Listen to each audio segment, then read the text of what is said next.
नमस्कार, बहुत स्वागत है आप सभी का। आप देख रहे हैं न्यूज 18 राजस्थान। आपके साथ मैं हूं ममता तिवारी। नमस्कार, मैं हूं आपके साथ श्रुति श्रीवास्तव। बुलेटिन की शुरुआत बड़ी खबर के साथ करते हुए बताते चले कि राजस्थान प्रदेश में हीट वेव को लेकर अलर्ट जारी कर दिया गया है। कई जिलों में पारा हाई पर पहुंच गया है, ऐसा बताया जा रहा है।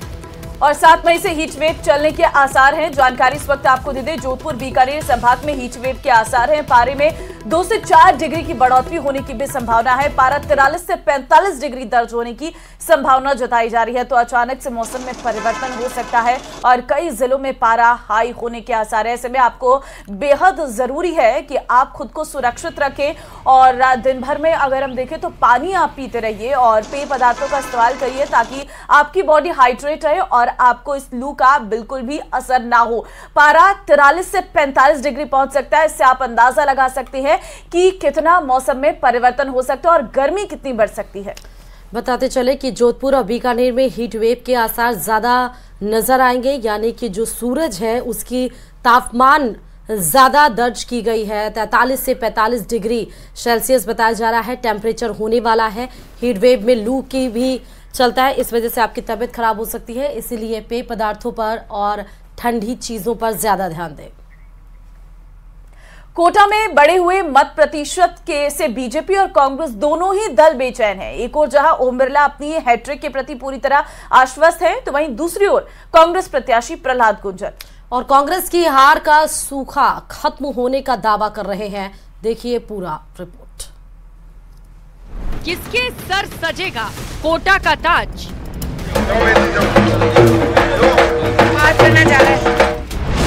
बिरला होंगे सरताज।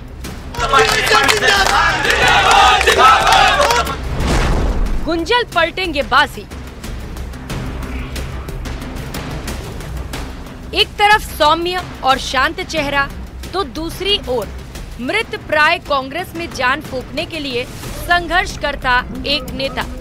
एक तरफ 5 बार की जीत का अनूठा रिकॉर्ड तो दूसरी तरफ 5 में से 3 चुनाव हारने के बाद जीत के लिए अपने कार्यकर्ताओं को जगाने का प्रयास करता एक नेता, जिसकी विचारधारा तो बीजेपी की थी, मगर अब पार्टी छोड़ वो कांग्रेस की नाव में सवार है। कोटा में बीजेपी के मजबूत गढ़ में इस बार कांग्रेस ने हलचल पैदा करने की कोशिश तो की है, लेकिन आखिर में चुनाव प्रबंधन में कांग्रेस उम्मीदवार प्रहलाद गुंजल ओम बिरला के मुकाबले पिछड़ते दिखाई दिए। 2003 में पहली बार विधानसभा चुनाव में शांति धारीवाल को चुनाव हराकर बिरला ने सनसनी मचा दी थी। उसके बाद बिरला ने कभी पीछे मुड़कर नहीं देखा। ओम बिरला 3 बार विधायक और 2 बार सांसद का चुनाव जीत चुके हैं और इस बार सांसद के रूप में बिरला अपनी हैट्रिक के प्रति पूरी तरह से आश्वस्त नजर आ रहे हैं। ये चुनाव देश की सुरक्षा और देश को आगे बढ़ाने के चुनाव है। इसलिए ये दौर जो हमारा है 10 साल का, इस 10 साल में मोदी जी ने देश को आगे बढ़ाया है। जो अगला तीसरा कार्यकाल है वो मोदी जी का और ऐतिहासिक भी होगा और निर्णयदार भी होगा। ओम बिरला ने राष्ट्रीय मुद्दों पर मुखर होकर चुनाव लड़ा। कोटा बूंदी की जनता को बिरला आखिरी तक राम मंदिर और मोदी सरकार की उपलब्धियां याद दिलाते रहे, तो प्रहलाद गुंजल कोटा एयरपोर्ट पर बिरला को घेरते रहे। 10 साल हो गया, जरा सी सांसदी के लिए मोदी और मंदिर का मुखौटा लगा के लोगों को ठगने की चेष्टा मत करो। पहली बार भरोसा होता है, दूसरी बार में कर्मों की किताब जांची जाती है। आपके 10 साल के कर्म बताइए। बिरला कोटा दक्षिण में गुंजल के मुकाबले रिकॉर्ड बढ़त ले सकते हैं। रामगंज मंडी और सांगोद से भी बिरला को बड़ी बढ़त की आस है, तो गुंजल का पूरा खेल केशव राय पाटन और पिपलदा पर टिका है। कांग्रेस जातीय गणित को अपने पक्ष में समझकर मतदान के दिन तक अति आत्मविश्वास में दिखाई दी, तो बीजेपी के निष्ठावान कार्यकर्ताओं ने एक-एक वोटर को घर से निकलवाकर मतदान केंद्र तक पहुंचाया। कांग्रेस के अधिकांश नेता वोटिंग के दिन फील्ड से नदारद दिखे, बस कार्यकर्ताओं में थोड़ा बहुत जोश दिखाई दिया। ग्रामीण इलाकों के जिन बूथों पर मतदान ज्यादा हुआ है, वहां से कांग्रेस को बड़ी बढ़त की उम्मीद है, तो शहरी क्षेत्रों का मतदान बीजेपी की बड़ी बढ़त का इशारा कर रहा है। बीजेपी ने पीएम मोदी के चेहरे पर चुनाव लड़ा तो प्रहलाद गुंजल ने इसे बिरला बनाम गुंजल का चुनाव बनाने की कोशिश की। गुंजल ये तो कहते रहे कि बिरला अपनी नाकामियां छिपाने के लिए मोदी और मंदिर का मुखौटा लगा रहे हैं। बीजेपी ने चुनाव में कहीं भी प्रहलाद गुंजल का नाम नहीं लिया। आपको बताते चले कि विधानसभा चुनाव में इस लोकसभा क्षेत्र की 8 में से 4 सीटों पर बीजेपी और 4 सीटों पर कांग्रेस ने जीत हासिल की थी, यानी विधानसभा चुनाव में मुकाबला बराबरी का था।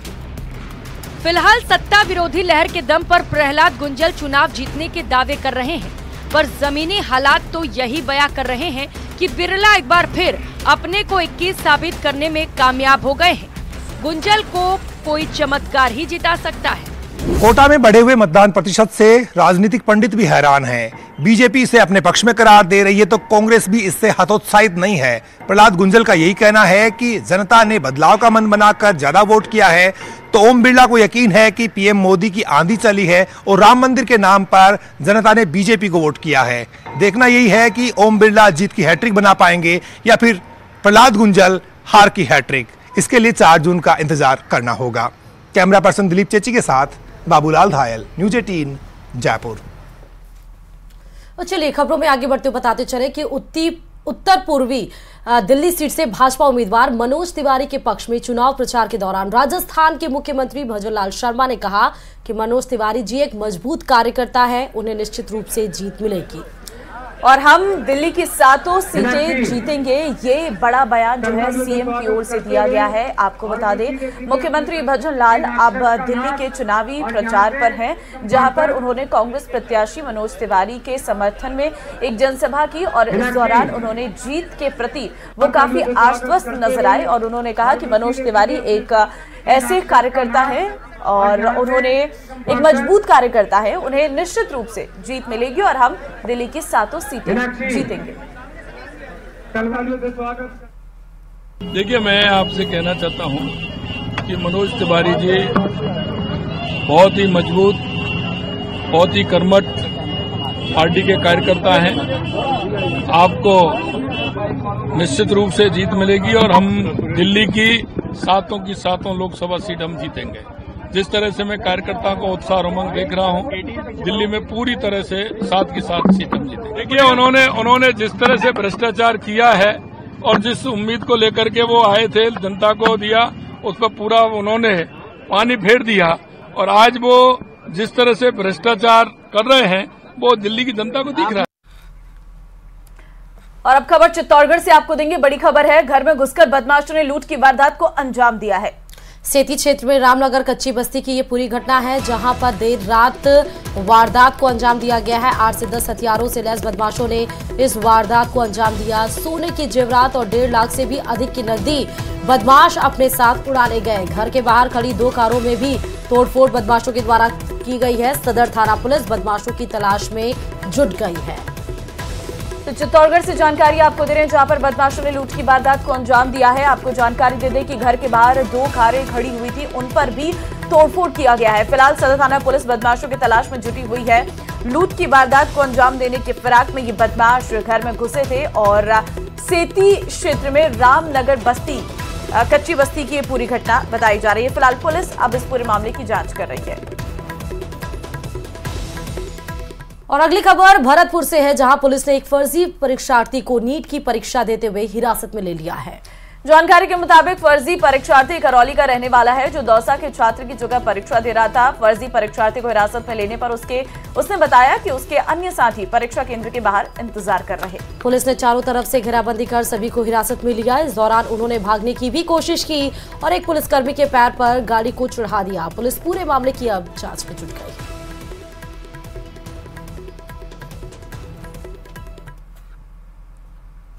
देखिए, क्योंकि इस वक्त नीट की परीक्षा चल रही है और उस दौरान की ये पूरी घटना हमने आपको बताई। फिलहाल आगे बढ़ते हैं खबरों में और कैबिनेट मंत्री किरोड़ी लाल मीणा ने बड़ा बयान दिया है और कहा है कि दौसा सीट से अगर कन्हैया लाल मीणा चुनाव हार जाते हैं तो वो उसी दिन मंत्री पद से इस्तीफा दे देंगे। उसके साथ ही किरोड़ी लाल मीणा ने यह भी कहा कि हमने पीएम मोदी और बीजेपी प्रत्याशी कन्हैया लाल मीणा से जीत का दावा किया है। गौरतलब है कि लोकसभा चुनाव के प्रचार के दौरान भी किरोड़ी लाल मीणा की इस्तीफा पॉलिटिक्स चर्चाओं में रही थी। अगर कन्हैयालाल नहीं जीता तो मैं मंत्री पद छोड़ दूंगा। क्या आपके हृदय पर फर्क पड़ा? नहीं पड़ा। लेकिन सुन लो, अगर कन्हैयालाल हारा तो डॉक्टर केवललाल मांझी भी क्या कह रहा है, उसी दिन मंत्री पद छोड़ दूंगा। मेरे को पता ही लोग नहीं है, मैं धोखा नहीं दूंगा। मैंने मेरी पार्टी से वादा किया था सड़क पर भी खड़ा हो जाओ, होने की नौबत आई तो सड़क पर खड़ा हो जाऊंगा। लेकिन मैंने जो वादा मेरे कन्हैयालाल से कर दिया या मोदी जी से कर दिया, उसके लिए चाहे मेरी शहीदी फिर हो जाए, मैं बलिदान देने के लिए तैयार हूं। चलिए जोधपुर से भी आपको बड़ी खबर बताते चले, जहां सड़क हादसे में घायल एसआई की इलाज के दौरान मौत हो गई है। 40 वर्षीय एसआई शर्जील मलिक गंभीर रूप से घायल हुए थे। 265 किलोमीटर का ग्रीन कॉरिडोर बनाकर पहुंचे जोधपुर आंकल फांटा के पास असंतुलित होकर कार पलटी थी। बाड़मेर से जैसलमेर आ रहे थे एसआई शर्जील मलिक, जहां पर सड़क हादसे के दौरान वो घायल हुए, लेकिन जब उन्हें अस्पताल में भर्ती कराया गया, जहां पर उनका इलाज जारी था, इलाज के दरमियान ही 40 वर्षीय एसआई शर्जील की मौत हो गई है। ये तस्वीर भी हम आपको दिखा रहे हैं, यही शर्जील है जो एसआई हैं, जिनका इलाज के दरमियान मौत हो गया। आंकल फाटा के पास ये असंतुलित होकर कार पलट गई थी, जिसमें वो बुरी तरह से जख्मी हो गए थे। उसके बाद फटाफट राहगीरों की मदद से, पुलिस की मदद से उन्हें अस्पताल में भर्ती कराया गया। लेकिन दुखद खबर ये है कि इलाज के दरमियान ही एसआई शर्जील की मौत हो गई थी। सड़क हादसे में घायल अब वो इस दुनिया में नहीं रहे।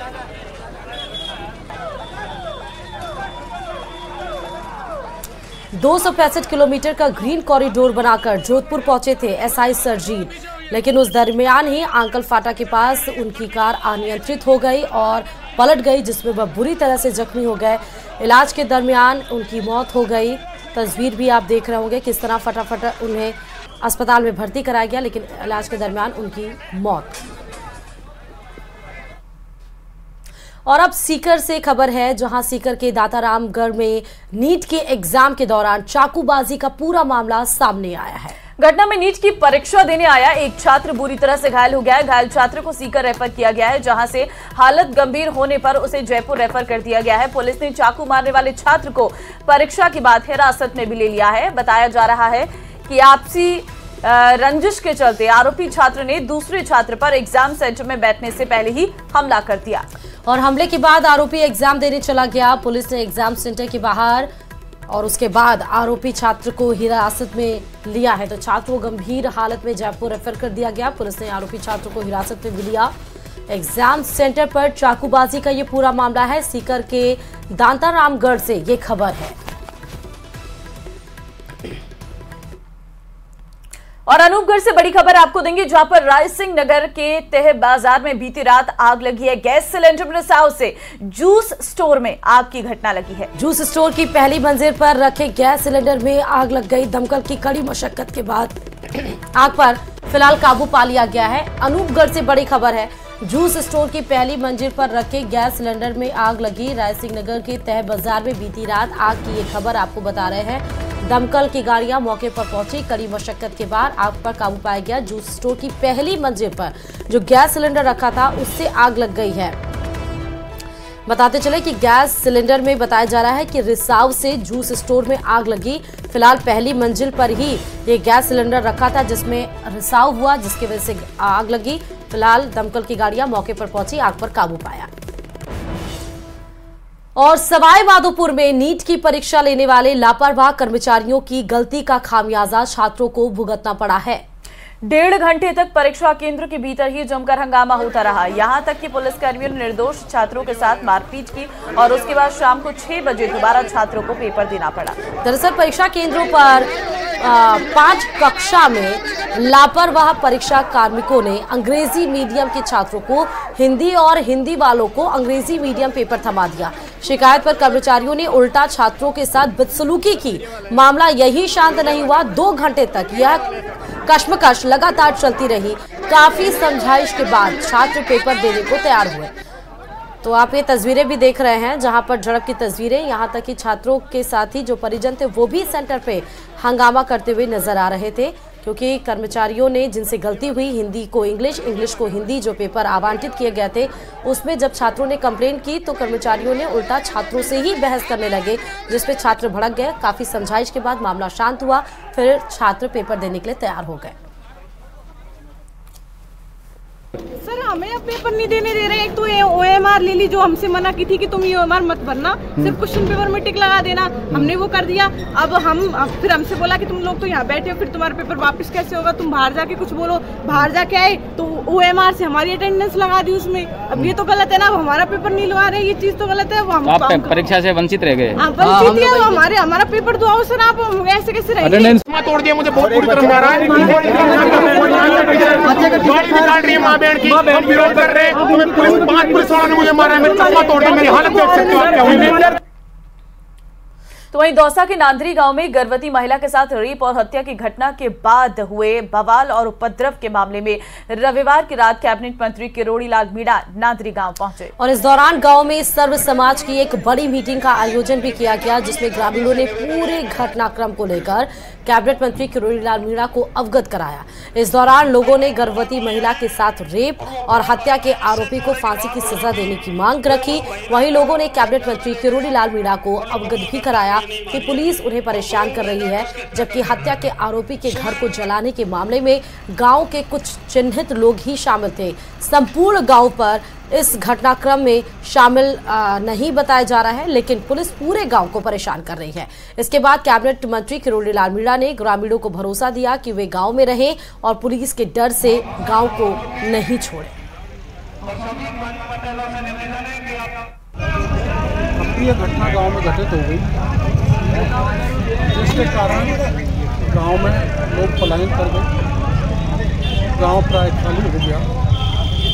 देश में कानून का राज है, कोई भी हो, कानून को हाथों में लेने का अधिकार किसी को नहीं दिया जा सकता। जिसने भी गलती की है उसके खिलाफ कार्रवाई होगी, लेकिन यहाँ पुलिस ने बढ़कर कुछ बर्बरता की है। मैंने गांव वालों को कहा है भय में आने की आवश्यकता नहीं, भय मुक्त रहकर गांव में रहें। देखिए, मीटिंग जो बुलाई इन्होंने, गांव वालों ने मीटिंग बुलाई, इसमें जनप्रतिनिधि भी शामिल हुए थे, पुलिस अधिकारियों को भी उसमें बुलाया गया। बुला करके ये विचार विमर्श हुआ कि किस तरह से घटना हुई और उनकी तरफ से ये मांग की गई कि साहब इसमें जो दोषी लोग, निर्दोष लोगों को नहीं गिरफ्तार किया जाए। हमने उनको सबको बताया, जनप्रतिनिधियों को भी बताया कि अब तक इस मामले में पुलिस ने क्या क्या किया है और किस आधार पर वो सारी चीज़ें की हैं। और हमने ये भी बताया कि कुछ लोगों से हमने जिनको डिटेन किया था, पूछताछ करके उनके निर्दोष होने पर उनको छोड़ा भी है।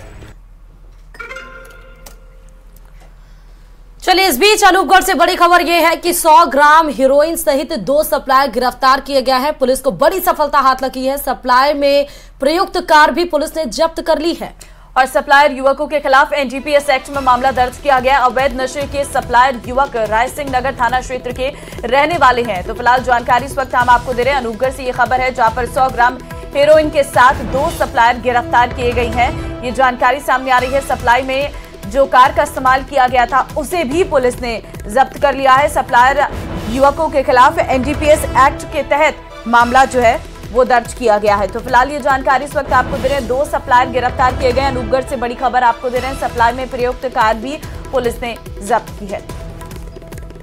सप्लायर युवकों के खिलाफ NDPS एक्ट में मामला भी दर्ज किया गया है। 100 ग्राम हेरोइन सहित 2 सप्लायर को गिरफ्तार किया गया है। पुलिस को बड़ी कामयाबी मिली। अनूपगढ़ से बड़ी खबर है।